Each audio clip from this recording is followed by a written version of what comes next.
राधे राधे भक्तों, आप सभी का दिन मंगलमय हो। हमारी ईश्वर से यही प्रार्थना है। आज कार्तिक मास की पूर्णिमा है और आप सभी को कार्तिक मास की पूर्णिमा की बहुत बहुत बधाई और बहुत बहुत शुभकामनाएं। पूर्णिमा तिथि का हिंदू धर्म में विशेष महत्व है। इसे धनदायक और संतानदायक व्रत माना गया है। जो लोग पूरे विधि विधान से पूर्णिमा का व्रत करते हैं और पूर्णिमा के दिन चंद्रमा का अर्घ्य देते हैं, उन पर भगवान विष्णु और माता लक्ष्मी की विशेष कृपा होती है। आइए जानते हैं पूर्णिमा व्रत की कथा। द्वापर युग में एक समय की बात है कि यशोदा जी ने कृष्ण से कहा, हे कृष्ण, तुम सारे संसार के उत्पन्न करता, पोषण तथा उसके संहार करता हो। आज कोई ऐसा व्रत मुझसे कहो जिसके करने से मृत्यु लोक में स्त्रियों को विधवा होने का भय न रहे तथा यह व्रत सभी मनुष्यों की मनोकामना को पूर्ण करने वाला हो। श्री कृष्ण कहने लगे, हे माता, तुमने अति सुंदर प्रश्न किया है। मैं तुमसे ऐसे ही व्रत को सविस्तार कहता हूँ। सौभाग्य की प्राप्ति के लिए स्त्रियों को द्वात्रिंशत अर्थात 32 पूर्णिमाओं का व्रत करना चाहिए। इस व्रत को करने से स्त्रियों को सौभाग्य संपत्ति मिलती है। यह व्रत अचल सौभाग्य को देने वाला और भगवान शंकर के प्रति मनुष्य मात्र की भक्ति को बढ़ाने वाला है। यशोदा जी कहने लगी, कृष्ण, सर्वप्रथम इस व्रत को मृत्यु लोक में किसने किया था? इसके विस्तार पूर्वक मुझसे बताइए। श्री कृष्ण कहने लगे कि इस भूमंडल पर एक अत्यंत प्रसिद्ध राजा चंद्रहास से पालित अनेक प्रकार के रत्नों से परिपूर्ण कातिका नाम की एक नगरी थी। वहां धनेश्वर नाम का एक ब्राह्मण था और इसकी स्त्री अति सुशील रूपवती थी। दोनों ही उस नगरी से में बड़े प्रेम से रहते थे। घर में धन धान्य आदि की कोई कमी नहीं थी। उनको एक बड़ा दुख था, उनके कोई संतान नहीं थी, जिस वजह से वह बहुत दुखी रहते थे। एक दिन एक बड़ा तपस्वी योगी उस नगरी में आया। वह योगी बाकी सभी घरों से भिक्षा मांगकर भोजन किया करता था, लेकिन उस ब्राह्मण के घर से भोजन नहीं मांगा करता था। एक दिन योगी की गंगा किनारे भिक्षा मांगकर प्रेम पूर्वक खा रहा था कि धनेश्वर ने योगी को यह सब करते देख लिया। सब कार्य किसी प्रकार से देख लिए गए।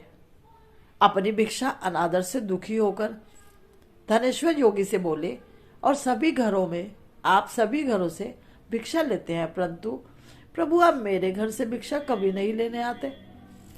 इसका कारण क्या है? योगी पहले रुके, फिर एकदम बोले कि आपके धर्म हमें इस बात की आज्ञा नहीं देता है, क्योंकि अभी आप गृहस्थ जीवन में एक सुख से वंचित हैं। आपके घर संतान होने पर मैं आपके घर में भिक्षा स्वीकार करने के लिए आऊंगा। उन्होंने कहा कि जिसे संतान नहीं है उसके घर से भिक्षा लेने से मेरे भी पतित हो जाने का भय है। धनेश्वर यह सब बात सुनकर बहुत दुखी हुआ और हाथ जोड़कर योगी के पैरों पर गिर पड़ा तथा दुखी मन से कहने लगा कि आप मुझे संतान प्राप्ति के उपाय बताएं। आप सर्वज्ञ हैं, मुझ पर अवश्य ही यह कृपा कीजिए। धन की मेरे घर में कोई कमी नहीं है, लेकिन मैं संतान न होने के कारण अत्यंत दुखी हूं। आप मेरे इस दुख का हरण कर लीजिए। यह सुनकर योगी कहने लगे, तुम चंडी की आराधना करो। घर पहुंचकर उन्होंने सारी बात बताई, अपनी पत्नी को सुनाई और खुद वन में चले गए। वन में पहुंचकर उसे चंडी की आराधना की। चंडी ने 16 दिन उसको सपने में दर्शन दिए और कहा कि हे धनेश्वर, जा, तेरे पुत्र होगा, लेकिन उसकी आयु सिर्फ 16 वर्ष होगी। 16 वर्ष की आयु में उसकी मृत्यु हो जाएगी। अगर तुम दोनों स्त्री और पुरुष 32 पूर्णिमाओं को व्रत करोगे तो वह दीर्घायु हो जाएगा। जितनी तुम्हारा सामर्थ्य हो उतने आटे के दिए जलाकर शिव जी का पूजन करो, लेकिन पूर्णमासी 32 ही होने चाहिए। सुबह होते ही उन्हें इस स्थान के पास एक आम का पेड़ दिखाई दिया। उस पर चढ़कर एक फल तोड़कर अपने घर चले जाना। अपने घर चले जाना। अपनी स्त्री को इस बारे में मत बताना। सुबह स्नान होने के बाद वह स्वच्छ होकर शंकर जी का ध्यान करके उस फल को खा लेना। तब शंकर भगवान की कृपा से उसका गर्भ हो जाएगा। जब ब्राह्मण सुबह उठा तो उसे उस स्थान पर आम का पेड़ दिखाई दिया और वह उससे फल तोड़ने के लिए पेड़ पर चढ़ नहीं पा रहा था। यह देखकर उसे बड़ी चिंता हुई। उसने भगवान गणेश की उपासना की और कहा, हे दयानिधे, अपने भक्तों के विघ्नों को आप तो हरने वाले हो, फिर यह मंगल कार्य आप क्यों नहीं करने में मेरी सहायता कर रहे हो। आप तो भक्तों के विघ्नों का नाश करके उनके मंगल कार्य को करने वाले, दुष्ट का नाश करने वाले, रिद्धि सिद्धि देने वाले, आप मुझे इतना बल दे दो कि मेरी मनोकामना पूर्ण हो जाए। इसके बाद वह पेड़ से फल तोड़कर अपनी पत्नी के पास पहुंचा। उसकी पत्नी ने अपने पति के कहे अनुसार इस फल को खा लिया और वह गर्भवती हो गई। देवी की कृपा से उसे बहुत सुंदर पुत्र रत्न की प्राप्ति हुई। उसका नाम उन्होंने देवीदास रखा। भगवान की कृपा से बालक बहुत ही सुंदर था, सुशील और पढ़ाई लिखाई में बहुत ही निपुण। दुर्गा जी की कथा अनुसार उसकी माता से 32 पूर्णमासी का व्रत रखा। जैसे ही 16वां वर्ष लगा, दोनों पति पत्नी बहुत दुखी हुए, कहीं उनके पुत्र की मृत्यु न हो जाए। उन्होंने सोचा कि अगर उनके सामने यह सब हुआ तो वह कैसे देख पाएंगे। तभी उन्होंने देवीदास के मामा को बुलाया और 1 वर्ष के लिए देवीदास को काशी पढ़ने के लिए भेज दिया। 1 वर्ष के बाद उसे वापस लेकर आ जाना। देवीदास अपने मामा के साथ एक घोड़े पर सवार होकर चल दिया। उसके मामा को भी यह बात पता नहीं थी। दोनों पति पत्नी 32 पूर्णमासी का व्रत उन्होंने पूरा कर लिया। दूसरी तरफ मामा और भांजा दोनों रात गुजारने के लिए रास्ते में गांव में रुके। उस दिन उस गांव में ब्राह्मण की कन्या का विवाह होने वाला था। जिस धर्मशाला में वर और बारात के बाकी लोग रुके हुए थे, उसी धर्मशाला में देवीदास और उसका मामा भी ठहर गए। उधर कन्या को तेल आदि चढ़ाने के बाद जब लग्न का समय आया तो वर की तबीयत खराब हो गई। वर के पिता ने अपने परिवार वालों से विचार विमर्श करके कहा कि यह देवीदास मेरा पुत्र जैसा ही है, मैं इसके साथ लगन करा दूं और बाद में बाकी सारे काम मेरे बेटे के साथ पूरे हो जाएंगे। ऐसा कहने के बाद वर के पिता देवीदास को मांगने के लिए उसके मामा के पास गए और उन्हें सारी बात बता दी।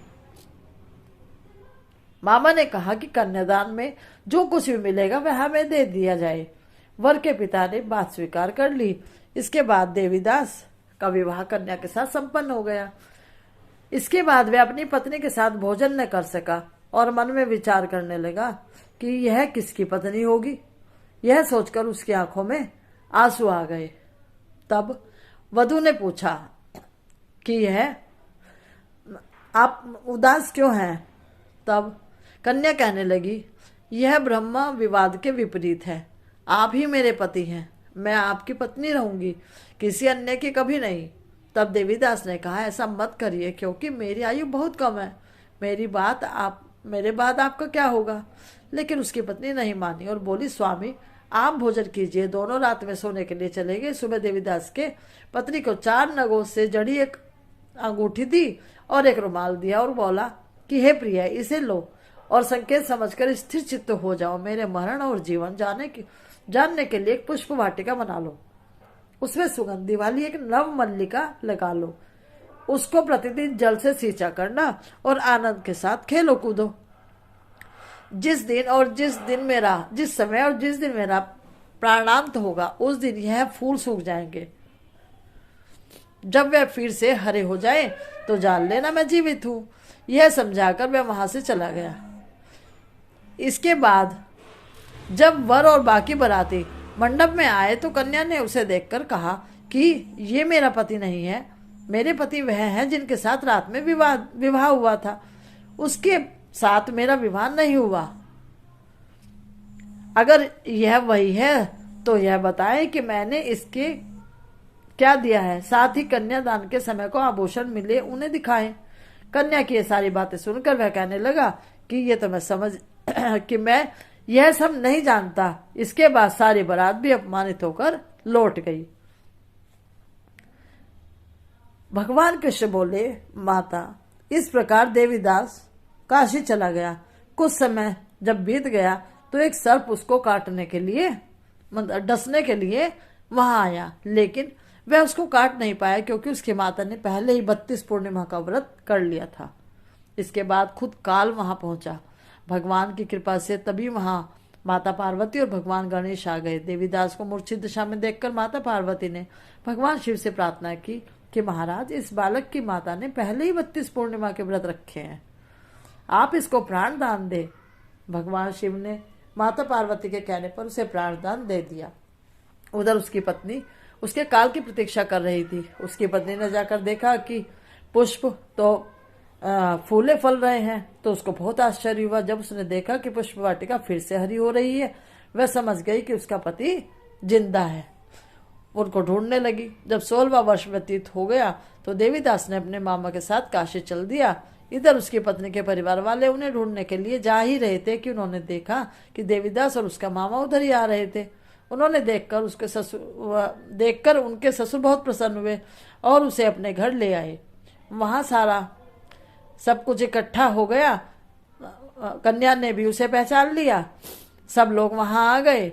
देवीदास ने इसके बाद अपनी पत्नी और मामा को लेकर वहां से वह चल दिया। उसके ससुर ने भी उसे बहुत सारा धन दहेज दिया। जब वह अपने घर की तरफ चल रहा था तो उसके माता पिता को लोगों ने खबर दी, तुम्हारा पुत्र देवीदास अपनी पत्नी और मामा के साथ आ रहा है। ऐसा समाचार सुनकर उसको विश्वास नहीं हुआ, लेकिन जब देवीदास आया और उसने अपने माता पिता के पैर छुए तो देवीदास के माता पिता ने उसका माथा चूम लिया और उसको अपने सीने से लगा लिया। श्री कृष्ण जी कहने लगे कि इस तरह धनेश्वर को 32 पूर्णिमाओं के व्रत के प्रभाव से संतान प्राप्ति हुई। जो स्त्रियां इस व्रत को करती है वह जन्म जन्मांतरों तक वैधव्य का दुख नहीं भोगती और सदैव सौभाग्यवती रहती है। यह मेरा वचन है। यह व्रत संतान देने वाला और सबकी मनोकामनाओं को पूर्ण करने वाला है। तो भगवान ने जिस प्रकार देवीदास की सुनी, उसी प्रकार आप सबकी भी सुने। आप सब भी अपने घर में स्वस्थ रहें, निरोगी रहें। और आपको एक बार फिर से मस्तों की टोली की तो की होली चैनल की तरफ